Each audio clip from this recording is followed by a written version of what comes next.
10 katao matapos bumaligtad ang isang bus sa Catalonia, Spain. Rumisponde naman ang mga ambulansya at medical choppers upang maidala ang mga pasahero sa pagamutan. Ang mga detalye ng balita ibabahagi maya-maya.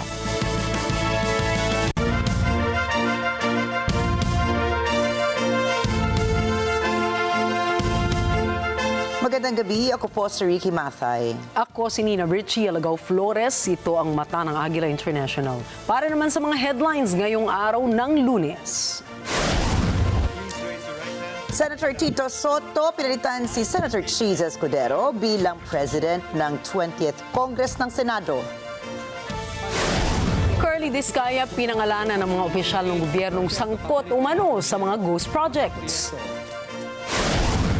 SHIGERU ISHIBA nagbitiw sa pwesto bilang Prime Minister ng Japan. US President Donald Trump pinalitan ang pangalan ng Department of Defense sa Department of War. At Mexico nagbabalak na patawan ng taripa ang China.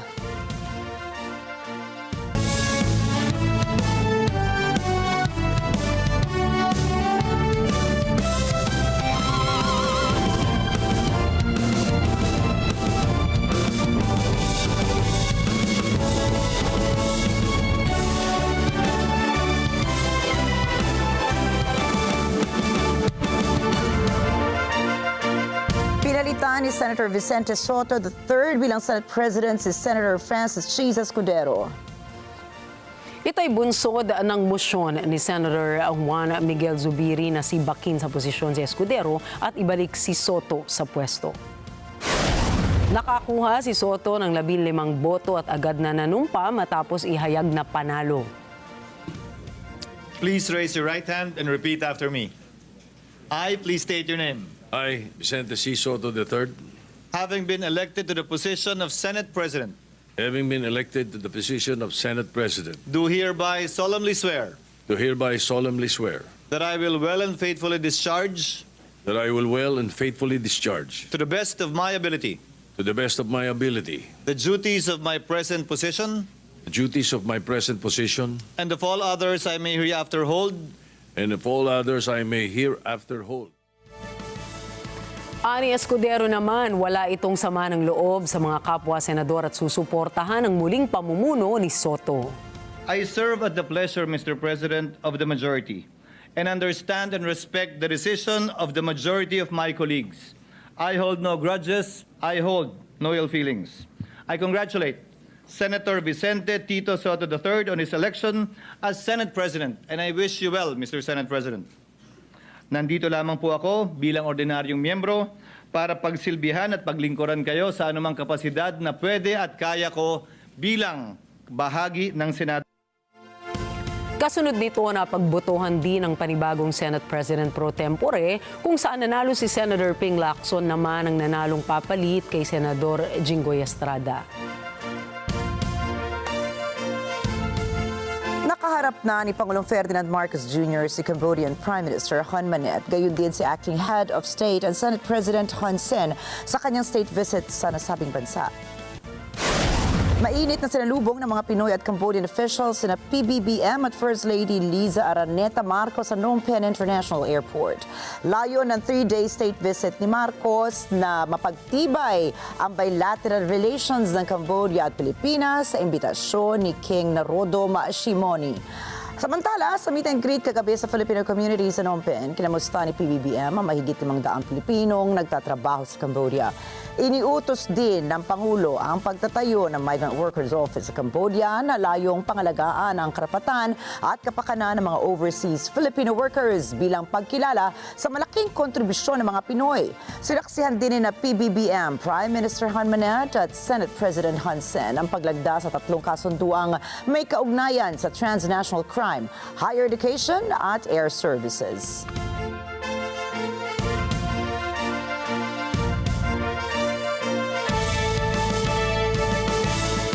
Pinangalanan ni Pacifico Curly at Sara Discaya ang ilang kongresista at mga opisyal ng Department of Public Works and Highways o DPWH sa huling Senate hearing na umano'y may kinalaman sa maanumalyang flood control projects.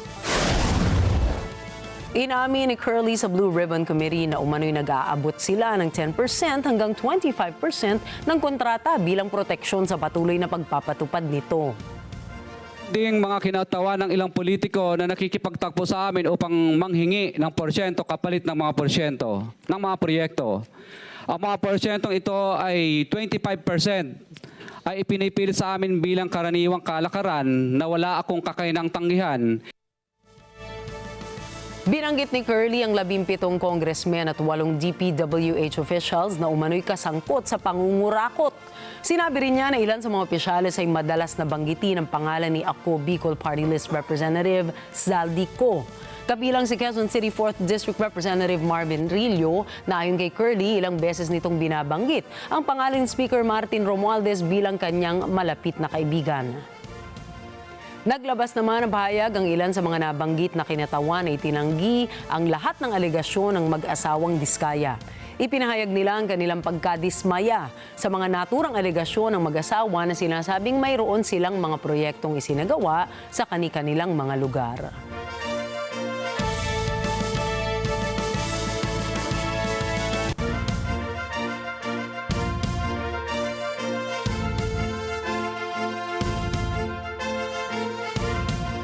Tutulungan po ng Estados Unidos ang Pilipinas sa paglaban sa illegal fishing sa West Philippine Sea. Ayon kay U.S. State Department Principal Deputy Assistant Jonathan Fritz, magkakaloob ang Washington ng bagong foreign aid para sa Pilipinas, kabilang dito ang pagtugon sa illegal fishing. Kasama ang naturang tulong sa $63 million na tulong na ipinangako ni U.S. State Secretary Marco Rubio noong buwan ng Hulyo. Layon po ng programang sanayin at suportahan ang mga lokal na mangingisda upang makapag-report sila ukol sa mga dayuhang barkong nang hihimasok sa territorial sea na sakop ng Pilipinas. Bahagi rin ng inisyatibo ng Amerika ang pagbabantay sa polusyon sa dagat at pagkasira ng mga coral reef. Kinumpirma ni Department of Justice Secretary Jesus Crispin Remulla na magiging state witness si retired Police Colonel Royina Garma laban kay dating Pangulong Rodrigo Duterte sa International Criminal Court o ICC. Haharapaan niya si Garma sa confirmation of charges hearing para sa kasong crimes against humanity laban kay Duterte sa September 23. Unang tumestigo si Garma sa pagdinig ng House Quad Committee noong nakaraang taon kung saan direkta niyang inakusahan na nagpatupad umano si Duterte ng isang cash reward system para sa war on drugs campaign nito.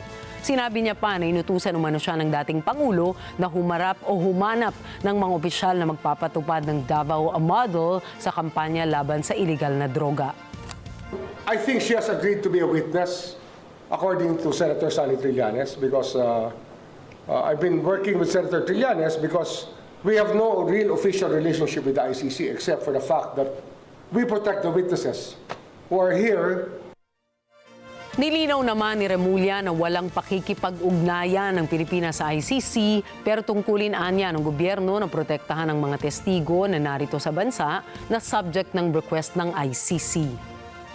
We protect the witnesses who are here, who may be the subject of an ICC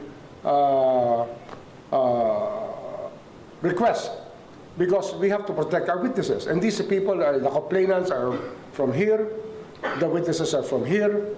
So it's just right that the Department of Justice protects the citizens who may be inclined to testify. Nakabalik na sa bansa si Garma noong Sabado mula sa Los Angeles, California. Pero ayon kay Remulla, agad rin itong bumiyahe patungo Malaysia at doon ay nakipagkita sa mga kinatawa ng ICC. Because her life can be in danger in our country, let's face it. Uniformed personnel ang kalaban. So, as we speak, she's with them right now, with the ICC people in Malaysia. Samantala, pinagpaliban muna ng ICC ang confirmation of charges hearing laban kay Duterte na orihinal na nakatakda sa September 23. Sinabi ng pre-trial chamber ng ICC o pre-trial chamber 1 ng ICC na pinagbigyan nila ang hiling ng kampo ni Duterte o para sa indefinite adjournment ng pagdinig sa dahilang hindi umano fit o angkop na humarap sa paglilitis ang dating Pangulo. Inaasahan na po ng mga motorista ang higit sa pisong dagdag presyo sa kada litro ng mga produktong petrolyo bukas September 9, 2025. Sa inilabas na advisory ng mga kumpanya na langis, kanilang itataas ng piso ang presyo kada litro ng gasolina. 1.40 naman ang hike sa diesel habang 70 sentimo ang dagdag sa presyo kada litro ng kerosene o gaas. Una na pong sinabi ng Oil Industry Management Bureau ng Department of Energy na ang oil price hike ngayong linggo ay bunsod ng pagpataw ng sanction ng Estados Unidos sa Iran, ang pagtigil ng India sa oil exports nito at tumitinding airstrike sa pagitan ng Russia at ng Ukraine. Nasaksihan sa iba't ibang bahagi ng bansa ang celestial event na total lunar eclipse o tinaguriang blood moon kagabi. Ayon sa mga eksperto, nagaganap lamang ang total lunar eclipse kapag nakahanay sa iisang linya ang araw, ang mundo at ang buwan. Pasado alas 11 ng gabi kagabi, nagsimula ang penumbral phase ng lunar eclipse. Sinundan naman ito ng partial eclipse bandang alas 12 ng hating gabi. Tuluyang pumasok ang buwan sa anino ng mundo pasado alauna ng madaling araw, hudyat ng total lunar eclipse. Matatanda ang huling namataan ng total lunar eclipse noong November 8, 2022 at inaasahan namang muling masisilayan sa Marso sa susunod na taon. Sumabak ang 11,437 examinees sa unang araw ng 2025 bar examinations itong linggo, September 7. Sinabi ni Bar Chairperson at Supreme Court Associate Justice Amy Lazaro Javier, 13,193 ang mga kwalipikadong kumuha ng bar exam, subalit higit 11,000 lamang ang aktwal na kumuha ng pagsusulit. Sa mga kumuha ng exam, 5,215 ang first-time examinees habang 4,239 naman ang second-time takers. Umabot naman sa 1,984 ang mga refreshers na kumuha ng exams. Ito ang mga examinees na bumagsak ng 4 na beses o higit pa. Sa 14 na local testing centers, pinakamarami ang kumuha ng pagsusulit sa New Era University sa Quezon City na may 1,698 takers. Sumunod ang University of San Jose Recoletos o Recoletos sa Cebu na may 1,264 examinees. Pangatlo ang St. Louis University sa Baguio na may 1,253 bar takers. Nakatakda ang Day 2 at Day 3 ng bar examination sa September 10 at 14. Susunod, Japan Prime Minister Shigeru ISHIBA nagbitiw na sa pwesto. Russia ay sinagawa ang pinakamalaking air attack nila sa Kiev. At Department of Defense ng Estados Unidos naging Department of War. Yan at iba pang mga balita sa pagbabalik ng Mata ng Agila International.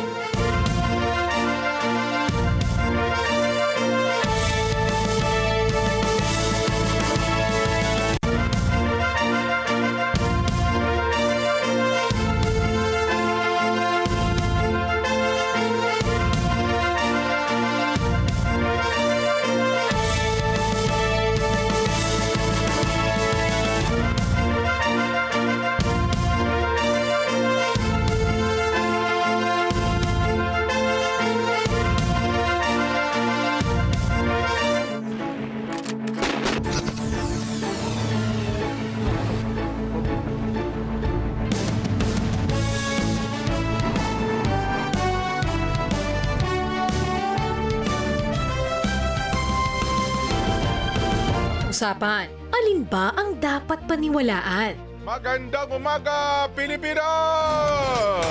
Luzon, Visayas at Mindanao. Siyempre po, worldwide. Balitang may basehan, komentaryong may laman. Kasama sina Jen Subarjaga at Nelson Lubao. Tuloy ng paglilingkod bayan. Balita, komentaryo, totoo. 100%. Lunes hanggang Biyernes, alas 5 ng umaga, dito lang sa Net 25. Let's get together sa Net 25. Sa Net 25.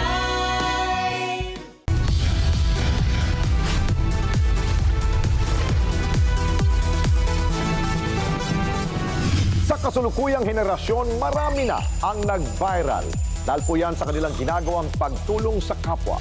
Pero mas marami ang tumutulong kahit walang nakakakita. Kaya naman kung ikaw ay may kilala na grupo o individual na may natatanging pagresponde sa lipunan at maging sa kalikasan, mag-text lamang sa 0915-415-1035 o mag-email sa responde@net25.com at magpadala ng mensahe sa ating Facebook page at Net25TV. Baka kayo na ang susunod nating Certified Key Responder. Let's get together. Sa Net 25. Sa Net 25.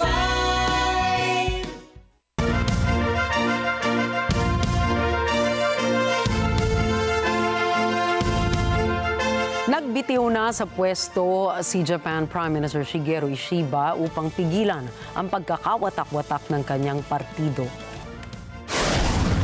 この度私は自由民主党総裁の職を辞することといたしました。米国関税措置に関する交渉に一つの区切りがついた今こそがそのしかるべきタイミングであるとこのように考え後進に道を譲る決断をいたしました。私どもの政権とトランプ政権との信頼関係の下で成り立った合意でございますので、私どもの政権においてその責任を全うすべきでありましたが、このような形になったことは実に心残りであります。 Si ISHIBA ay naging Prime Minister noong Oktubre ng 2024 at pinangunahan ng isang koalisyon sa pagitan ng Liberal Democratic Party at Komeito Party ng Japan. Sa kanyang pamumuno na walang mayorya ng kanyang koalisyon sa parehong upper at lower houses ng parlamento, kasunod ng pagtuligsa ng mga botante sa patuloy na pagtaas ng mga gastusin sa bansa. Matapos matalo noong Hulyo, sinabi ni ISHIBA na tinanggap niya ang mabigat na resulta ng eleksyon, ngunit nagpasya siyang manatili bilang Prime Minister para subukang isalba ang trade and tariff relations ng Tokyo. Dagdag pa ni ISHIBA na babahala siya sa samahan ng Russia, China at North Korea na nilalagay ang Asian region sa alanganin. 先日中国で行われた軍事パレード、中国、ロシア、北朝鮮の首脳が並んで立つ姿を目の当たりにするとき、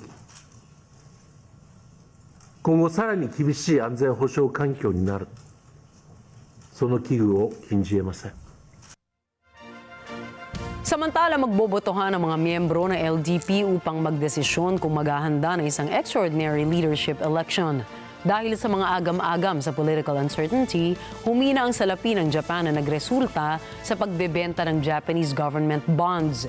Dagdag pa nito, nakatuon naman ang posibilidad na mapalitan si ISHIBA ng isang pinuno na magbibigay ng mas maluwag na fiscal at monetary policy na makatutulong sa pagtuwid ng ekonomiya ng Japan. Matapos ang kanyang coming-of-age ceremony, inaasahan agad na sisimulan na ni Prince HISAHITO ang kanyang official duties bilang miyembro ng Imperial Family ng Japan. 本日は成年式を挙げていただき誠にありがとうございます。成年皇族としての自覚を持ち、その務めを果たしてまいりたいと存じます。 Isinagawa ang coming-of-age ceremony ni Prince HISAHITO sa Imperial Palace nitong Sabado, kung saan dumalo sina Emperor Naruhito at Empress Masako. Present din ang mga magulang ni Prince HISAHITO na sina Crown Prince Fumihito at Crown Princess Kiko. Ipinagdiwang din ng Imperial Family ang ika-19 na kaarawan ng prinsipe. Hindi nakasaad sa konstitusyon at sa Imperial House Law kung ano-ano ang mga tungkulin ng mga miyembro ng Imperial Family. Subalit, ang pangunahing tungkulin nila ay ang suportahan ang kanilang emperor. Sa kasalukuyan ay freshman si Prince HISAHITO sa University of Tsukuba. Subalit ayon sa lokal na ulat, inaayos na ang kanyang schedule sa darating na bakasyon upang makadalo siya sa mga domestic events. Nangako si North Korean leader Kim Jong-un na patuloy na susuportahan ng kanyang bansa ang China sa pagbibigay ng proteksyon ng soberanya, teritoryo at mga interes nito. 你这次来华是对中方举办纪念活动的有力支持，体现了朝方维护二战胜利成果的坚定意志，也为中朝两党两国进一步发展友好合作关系提供了重要契机。中朝友谊源远流长，两国都是共产党领导的社会主义国家，有共同的理想信念和奋斗目标。面对变乱交织的国际形势，中方愿同朝方加强战略沟通，密切交往合作，深化治国理政经验交流，有力推动各自社会主义事业向前发展，共同促进地区和平稳定和发展繁荣。 Sa kanyang pakikipagpulong kay Chinese President Xi Jinping sa Beijing ay sinabi ni Kim na hindi magbabago ang pagkakaibigan ng North Korea at China sa kabila ng pabago-bagong sitwasyon sa pandaigdigang merkado. Tinukay naman ni Xi na ang China at North Korea ay magkapitbahay, magkaibigan at magkaalyado na may iisang adhikain. Kaugnay nito, tinalakay pa ng dalawang lider ang pagpapalalim ng strategic cooperation, pagpoprotekta sa common interest ng kanilang mga bansa. Tinawag naman ito ng mga bansa bilang isang makasaysayang okasyon na lalo pang nagpapatibay sa ugnayan ng dalawang bansa sa kabila ng mga hamon at pagsubok sa nakaraan. Nangyari ang naturang meeting kasunod ng military parade na isinagawa ng China para sa paggunita ng ika-80 anibersaryo ng V-Day. 수금평 정석이 동지께서 이번에 중국 인민 항일 전쟁 및 세계 반파시아 전쟁 승리 80돌 기념 행사에 다시 한번 수금평 청소기 동지께 사의를 표합니다. 이번 조국 동지들이 조직 진행한 그런 기념 행사는 국제적인 이목이 집중되는 속에서 전례 없이 큰 규모로 성대하게 성공적으로 진행됐다고 생각합니다. 중국 동지들이 그 축제이자 바로 우리의 경사입니다. 기념 행사를 통해서 세계의 평화와 안정을 위해서 영웅적으로 투쟁한 중국 당과 중국 인민의 역사적 공조뿐만 아니라 오늘날 중화인민공화국의 높은 국제적 지위가 힘있게 과시됐으며 이에 대해서 우리는 자기 일처럼 기쁘게 생각합니다. Wasak ang siyam na palapag na government building sa magdamagang air attack ng Russia sa Kyiv, Ukraine. 4 katao kabilang ang isang sanggolang namatay mula sa panibagong airstrike ng Russia. Nasugatan naman ang mahigit sa 60 katao sa buong bansa ng Ukraine. Aabot na po sa siyam na missiles at 56 drones ang tumama sa 37 iba't ibang lugar. Sinabi ni Ukrainian President Volodymyr Zelensky na ilang bahagi ng Ukraine ang nasira mula sa drones and missile strikes kabilang ang syudad ng Zaporizhia, Odessa at ang mga rehiyon ng Sumy at Chernihiv. Шановні українці, українки, зараз в наших містах, в Києві, в Сумах, в інших містах і громадах допомагають пораненим після російського удару. Географія ударів за добу: Київ, Суми, Кременчук, Одеса, Дніпро, Кривий Ріг, Запоріжжя. В Києві ще розбирають завали, можуть бути тіла під завалами, пошкоджено будівлю Кабміну. На цей час відомо про більш ніж 4 десятки постраждалих по Україні. 20 із них в Києві. Мої співчуття рідним та близьким загиблих. Nanawagan si Zelensky sa mga world leaders na bigyang pansin ang pahiwatig ni Russian President Vladimir Putin na ayaw matapos ang gera dahil patuloy ang pag-atake sa kanila. Iginiit rin niyang dapat bigyan ng mga sanctions ng Russia at ang mga kinatawan nito. Важливо, що сьогодні є широка реакція партнерів на цей удар. Очевидно, Росія старається завдати болю Україні і удари більш наглі. Це чітка ознака, що Путін випробовує світ, чи приймуть вони це, чи змиряться.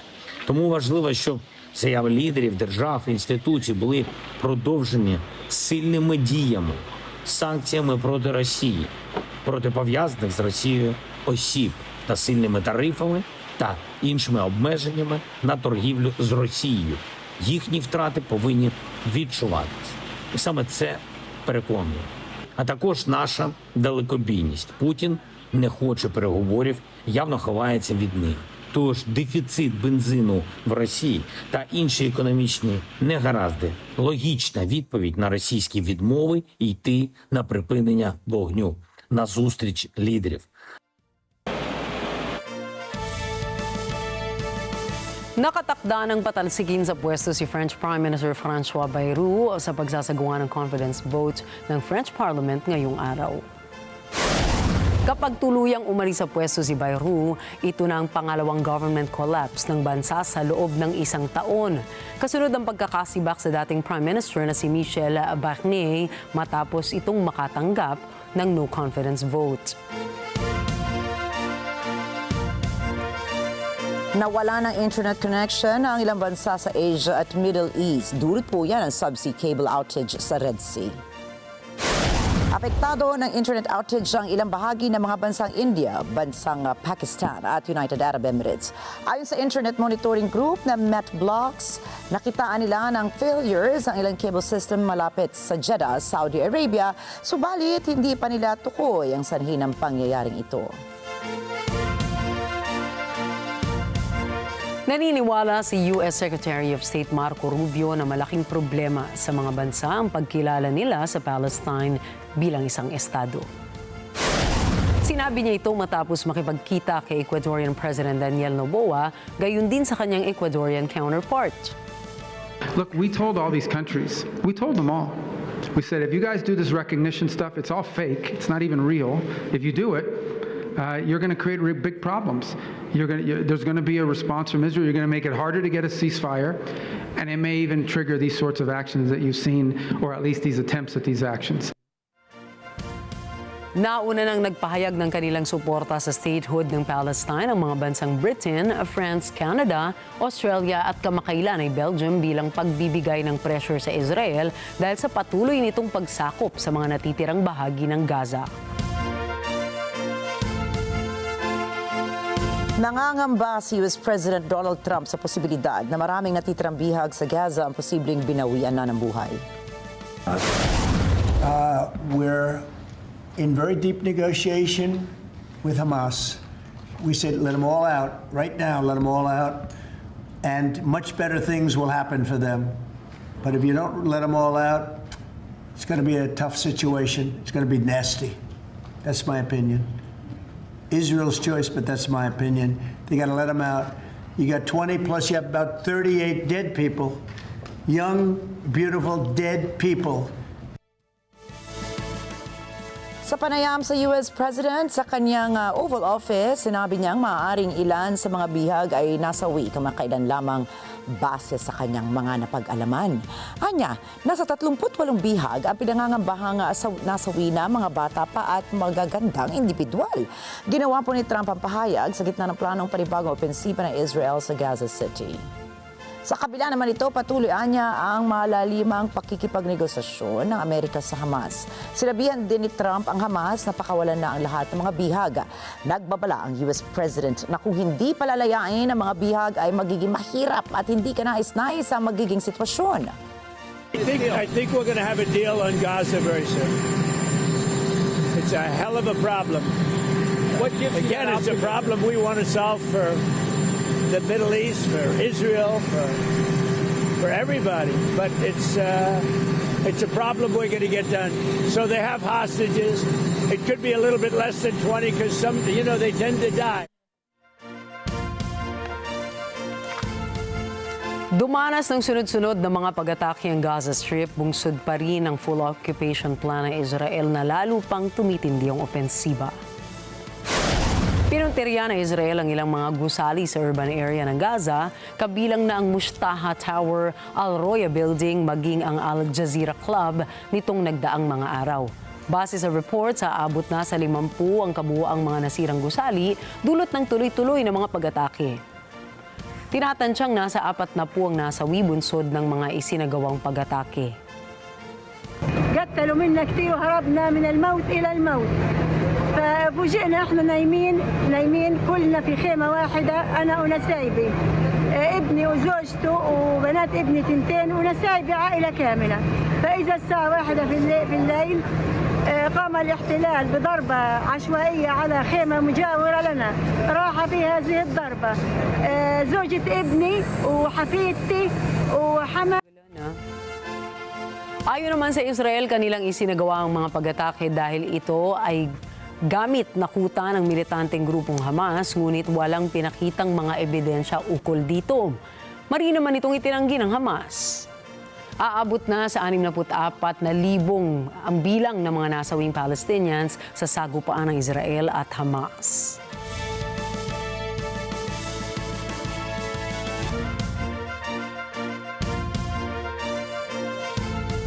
Isang regime change ang pakay ng Estados Unidos kaya nag-deploy ito ng naval forces sa Caribbean. Yan ang akusasyon ni Venezuelan President Nicolas Maduro laban sa Trump administration. Charity Reculizado para sa report. Painit ng painit ang tensyon sa pagitan ng US at Venezuela nitong mga nakaraang linggo. Sinimulan kasi ng US ang pagpapalakas ng pwersang militar nito sa Southern Caribbean at sa kalapit na mga baybayin. Ayon sa US, layo ng naval build-up na ito na tugunan ng mga banta mula sa Latin American drug cartels. Pero para kay Venezuelan President Nicolas Maduro, iba ang pakay ng US tungkol dito. Anya, regime change ang tunay na layunin ng US laban sa kanyang bansa. 8 barcos militares con 1,200 misiles y un submarino nuclear apuntan a Venezuela.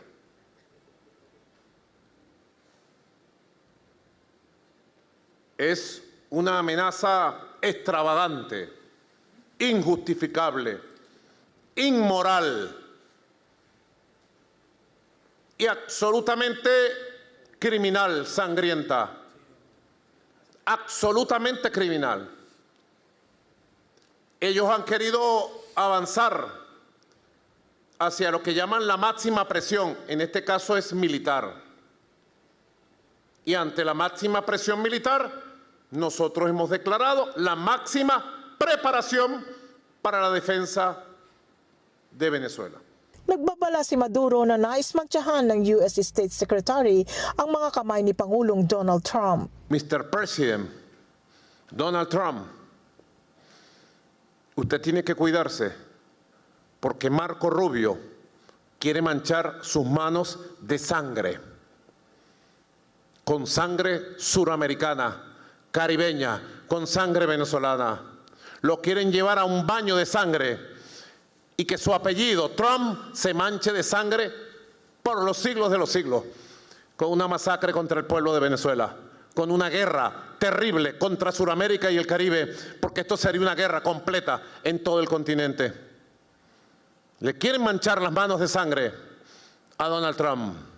Ipinangako ni Trump na pupuksay nito ang drug cartels, kasabay ng pagpuksa rin ng illegal migration sa US. Ipinahayag din ng administrasyon nito na susi ang Venezuela sa malawakang international drug trafficking. Pero para sa Venezuela, ang military presence ng US sa katubigan ng Caribbean ay banta ng paglusob sa kanilang bansa. Cherry Recolizado para sa mata ng Agila International. Trusted, connected, on point. Napagkasundoan ng pamahalaan ng South Korea at ng US na palayain ng mga South Korean nationals na kasama sa mga nahuli sa isinagawang immigration raid. Noong Huwebes, nahuli po ang 475 na kataon na iligal na nagtatrabaho sa manufacturing site ng Hyundai sa Georgia. 300 po sa mga nahuli ay kinilalang South Korean nationals. Ayon sa Chief of Staff to the President of South Korea na si Kang Hoon-sik, aayusin nila ang visa system ng kanilang bansa upang maiwasan ang mga kaparehas na insidente sa hinaharap. Dagdag pa ni Kang, magpapadala sila ng eroplano para mapabalik ang mga detained Koreans sa pinanggalingan nilang bansa. Isang executive order ang nilagdaan ni US President Donald Trump na nag-uutos na ibalik ang pangalan ng Department of Defense sa Department of War bilang secondary title. Binigyan din ng otoridad ni Trump sina Defense Secretary Pete Hegseth at lahat ng subordinate officials nito na gamitin ng secondary titles na Department of War, Secretary of War at Deputy Secretary of War sa lahat ng pampublikong komunikasyon. Ayon sa fact sheet na inilabas ng White House, nagpapahayag ng mas malakas na mensahe ng kahandaan at determinasyon ang pangalang Department of War kumpara sa Department of Defense. I think it's a much more appropriate name, especially in light of where the world is right now. We have the strongest military in the world. We have the greatest equipment in the world. We have the greatest manufacturers of equipment by far. There's nobody to even compete. And you see that with this and so many other things. The Patriots are the best. Every element of the military, we make the best by far.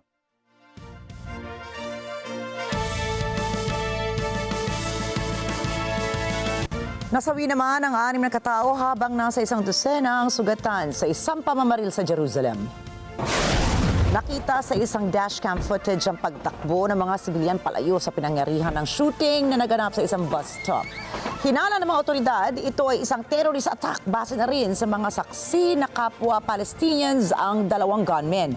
Kaagad namang non-neutralize ang mga ito ng mabaril sa pagresponde ng mga otoridad. Sumugod din sa pinangyarihan ng krimen si Prime Minister Benjamin Netanyahu upang manguna sa investigasyon. אני רוצה לומר בצורה הכי ברורה, הרציחות הללו, הפיגועים הללו, בכל הגזרות, הם לא מרפים את ידינו. הם רק מגדילים את הנחישות שלנו, להשלים את המשימות שלקחנו על עצמנו. גם בעזה, גם ביהודה ושומרון, בכל מקום. אנחנו נלחמים בטרור, במשטר הטרור של החות'ים, באיראן שמגבה את כולם, בעזה, בלבנון, בחיזבאללה, בכל הגזרות. אנחנו לא מרפים וגם לא נרפה. אנחנו נעצים את הפעולות שלנו ואנחנו נשיג את כל המטרות שלנו. Kasalukuyan na rin pinaghahanap ng mga otoridad ang mga tumulong sa mga gunmen upang maisagawa ang krimen.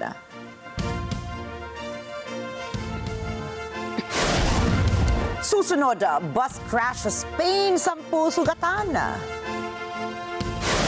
Bakuna laban sa cancer na iulat sa Russia. At Conor McGregor na tumakbo bilang president ng Ireland.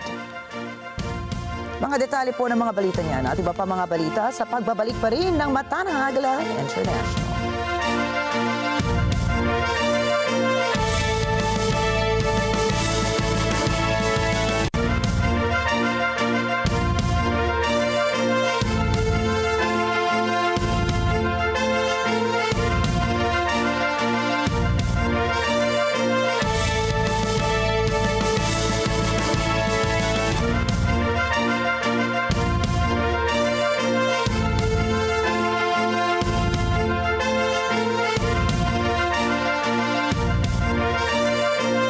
On your way to success? Start with the best. New Era University, where we guide every individual to their natural state of excellence. Enroll now, because New Era University awaits the future we can build together.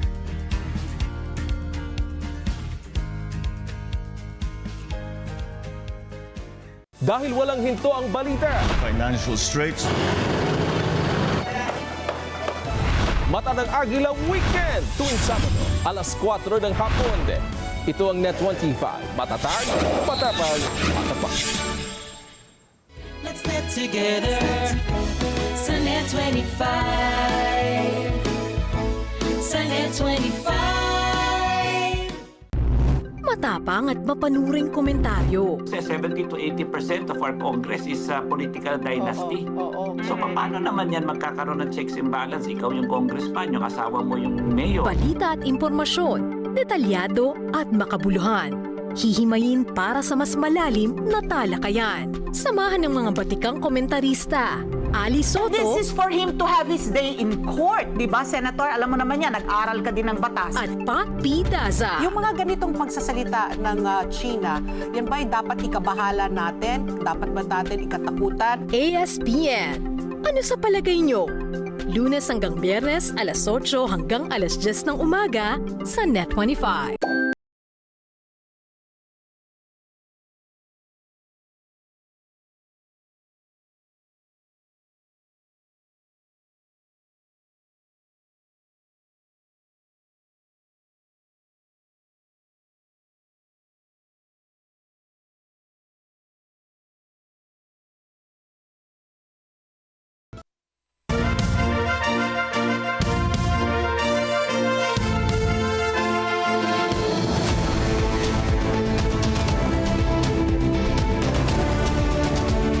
Kinumpirma ni Senate President Tito Soto na papalitan ni Senate President Pro Tempore Ping Lacson si Senator Rodante Marcoleta bilang chairperson ng Senate Blue Ribbon Committee.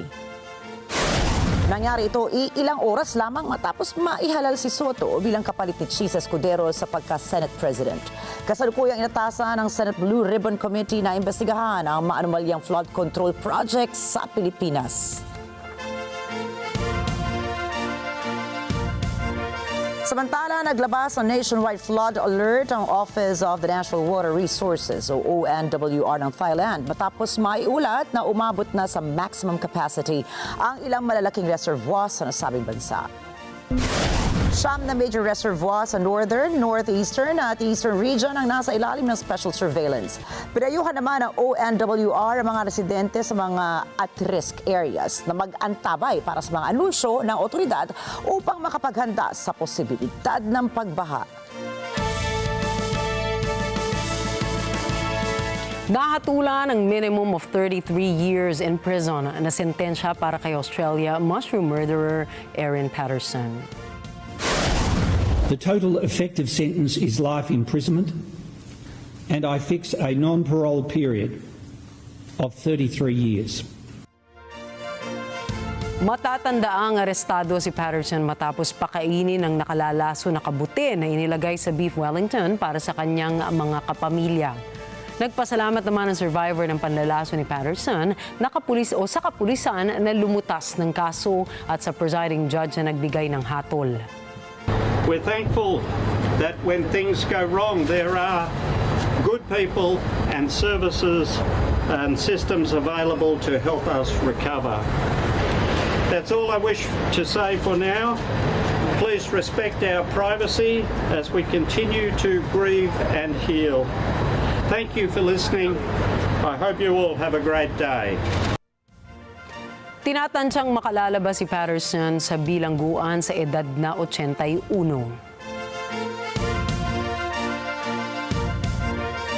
Natagpuan na ng mga pulisya sa New Zealand ang lalaking itinakas ang kanyang mga anak na halos sa 4 na taon nang nawawala. Nangyari ang insidente matapos makatanggap ang mga pulis ng robbery report sa isang commercial property sa bayan ng Pio sa northern New Zealand. Kasama ni Phillips ang kanyang isang anak sa pinangyarihan ng insidente. Nang subukang arestuhin si Phillips, nakipagbarilan pa ito sa isang pulis na nagtamo naman ng matinding tama sa ilang bahagi ng kanyang katawan. Kaagad rumisponde ang kasamahan nito at binaril si Phillips na kanya namang ikinamatay. Nagsimula ang operasyon sa paghahanap kay Phillips noong 2022 matapos itong hindi dumalo sa court hearing. Iniwasan niya ang mga otoridad sa pamamagitan ng pagtatago sa malayong bukirin sa gitnang bahagi ng North Island ng New Zealand. Nasa kustodiya naman ng mga otoridad ang 3 mga anak nito. Sugatan ang nasa 3 pasahero ng tourist bus nang masangkot sa isang road accident sa Spain. Rumisponde sa trahedya ang 8 ambulansya at 2 medical choppers na pinadala ng emergency services. Sa ulat ng health authorities, nasa 53 mga pasahero ang lula ng bus. Dinala ang 2 sa mga sugatan sa German's Trias Hospital habang ang natitirang isa ay sinugod sa Mataro Hospital. Inaalam na ng mga otoridad ang sanhi ng insidente.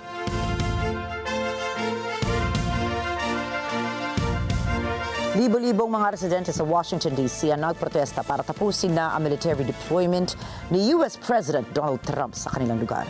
Net 25 correspondent NJ de Guzman para sa report.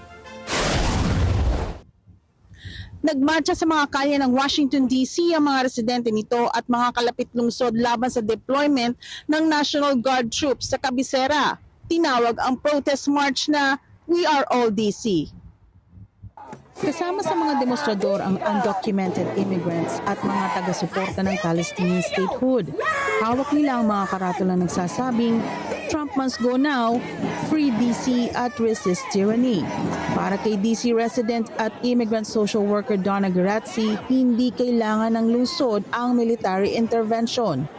So I'm here because I'm disgusted with what's going on in our city, and we're a group of social workers working really hard to bring peace and strength to families and to kids and to immigrants, and we feel like the whole city is being undermined. We don't want this, we don't need this. We want to tell them to get out of our city. We got this. Para naman kay Alex Lofer ng Maryland, ang protesta ay pagtutol sa isang anyang authoritarian regime. I'm here to protest the occupation of D.C. We need to free D.C. D.C.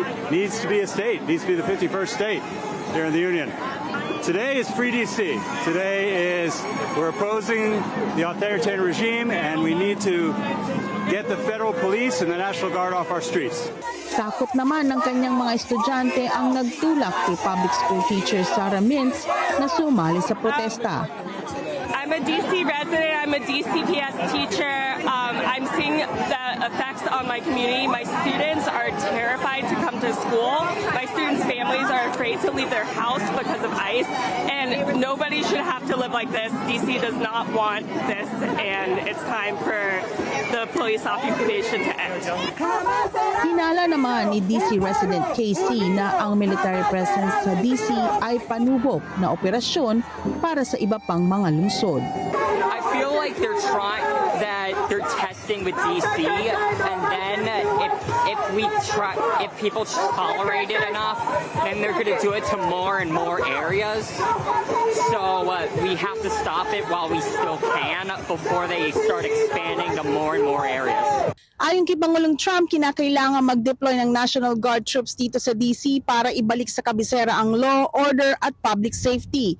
Ito ay sa kabila ng pagtataya ng Justice Department na nagsasabing nasa 30-year law ang bilang ng violent crimes sa DC noong 2024. NJ Guzman, Washington DC para sa mata ng Agila International, trusted, connected, on point.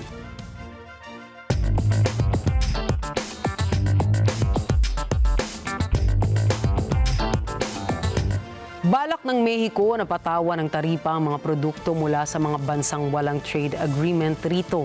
Kabilang na riyan ang China. Si Cherry Cabiad para sa balita. Bahagi ng Plan Mexico ang planong pagpapataw ng taripa sa mga bansang walang trade agreement sa bansa.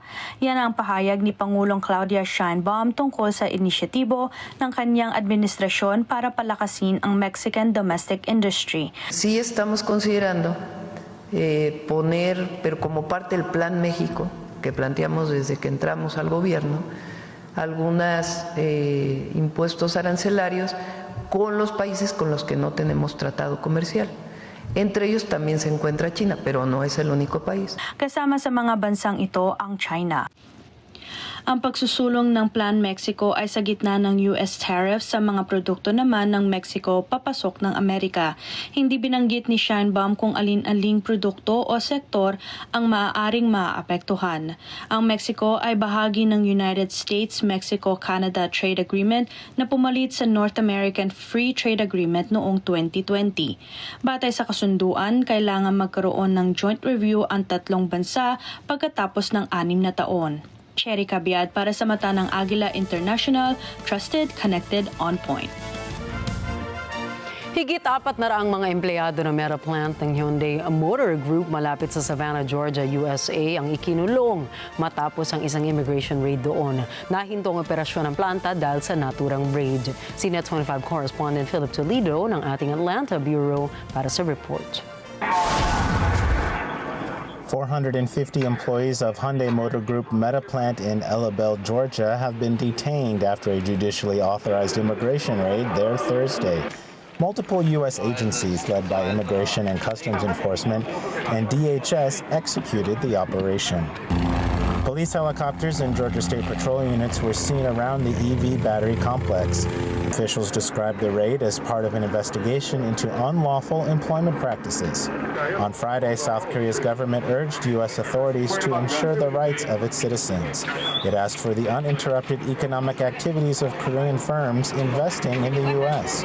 Reports say 30 South Korean nationals were caught up in the operation. The facility is part of a joint venture between LG Energy Solution and Hyundai Motor.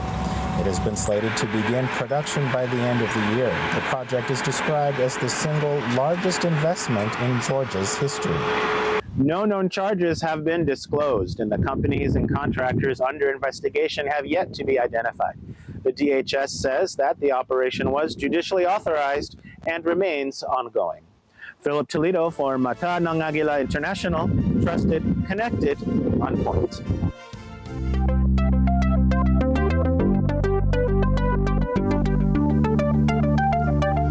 Inanunsyo ng Russia na ang kanilang cancer vaccine Enteromix ay nagpakita ng 100% na efficacy at safety sa isinagawang initial human trials.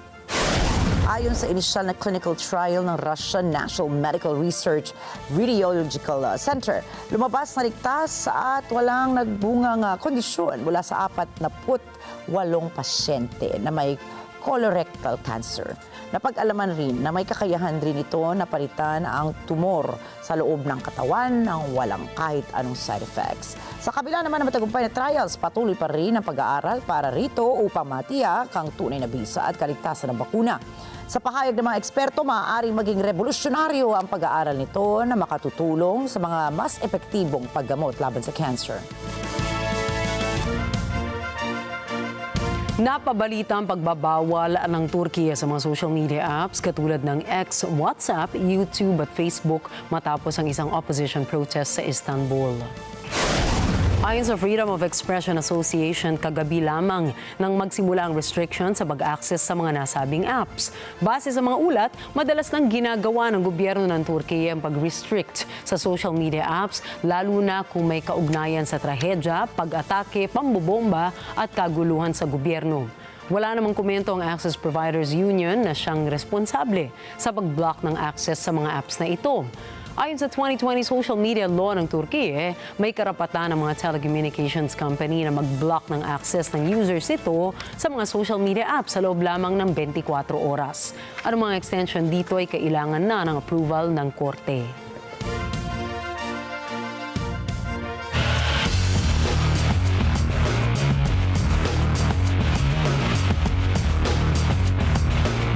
Nagwagi sa Italian Grand Prix ang Red Bull driver na si Max Verstappen kasabay ng P2 to P3 podium win ng McLaren duo para sa round 16 ng Formula 1 sa Monza. Kay Lara para sa balita. But out of the parabolica for the 53rd and final time to take a third win of the season, Max Verstappen wins the Italian Grand Prix. His third win here in 4 years, and surely his most satisfying one of the season. Makalipas ang 9 na karera mula sa kanyang 7th round Imola win, muling nagtagumpay ang world champion na si Max Verstappen para sa kanyang ikatlong panalo ng 2025-26 Formula 1 season.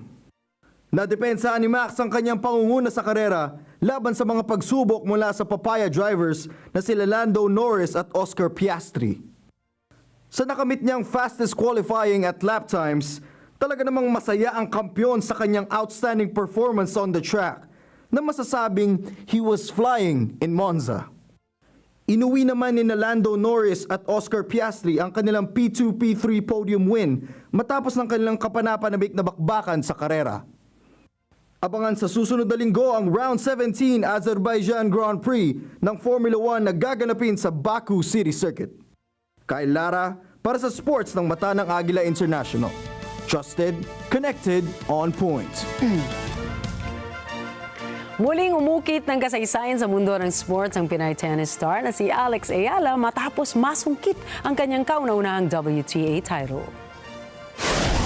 Ito ay ng kanyang talunin si Pana Udvardi ng Hungary sa score na 1-6, 7-5, 6-3 sa finals ng Guadalajara Open. Sa edad na 20, pinamalas ni Ayala ang kanyang katatagan matapos mabigo sa unang set bago bumawi at tuluyang makuha ang kampyonato.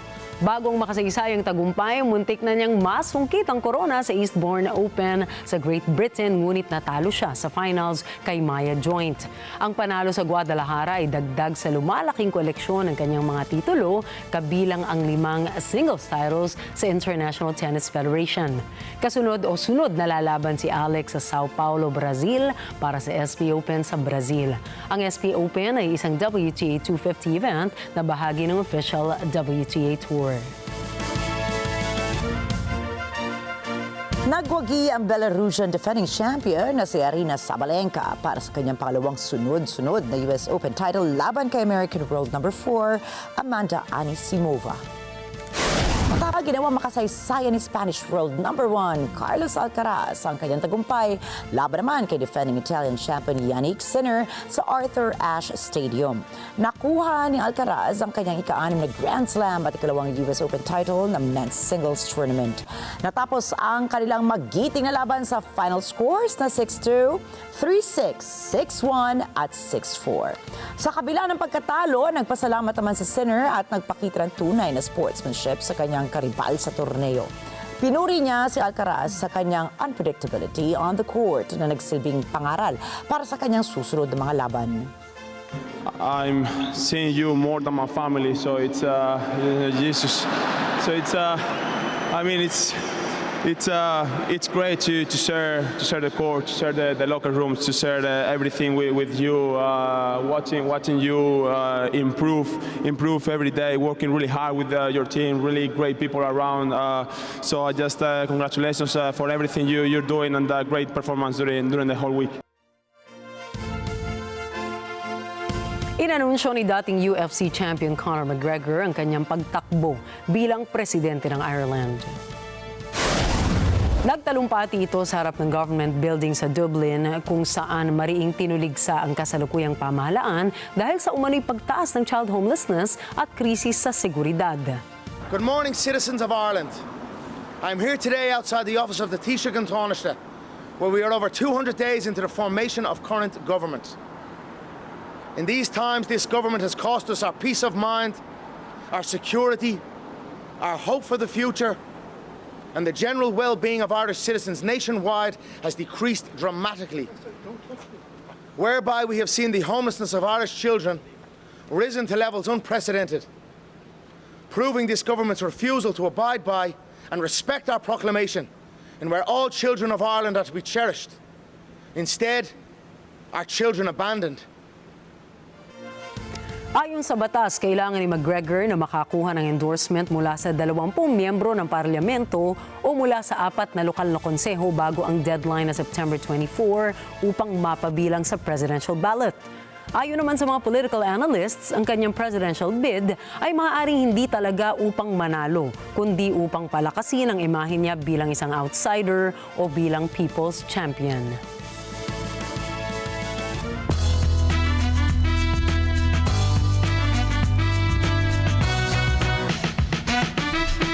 At matagumpay na naisagawa ngayong taon ang MTV Video Music Awards sa UBS Arena sa New York. Ang VMA Award ay pagbibigay parangal sa mga mahuhusay na artista sa larangan ng musika. Pinangunahan naman ito ni LL Cool J bilang host ng event. Si Lady Gaga ang nakatanggap ng pinakamaraming parangal ngayong taon, kabilang na ang Artist of the Year, Video of the Year at Song of the Year. Sa taong pong ito, ang VMA ay nagdagdag ng panibagong kategorya na Best Pop Artist at Best Country Video. Matatanda ang unang naisagawa ang VMA noong 1984 sa Radio City Music Hall sa New York. At narito po kami para maghatid ng balita saan mang dako ng mundo. Magandang gabi, ako po muli si Ricky Matay. Ako si Nina Richie Alagaw Flores. Ito ang Mata ng Agila International. Trusted, connected, on point.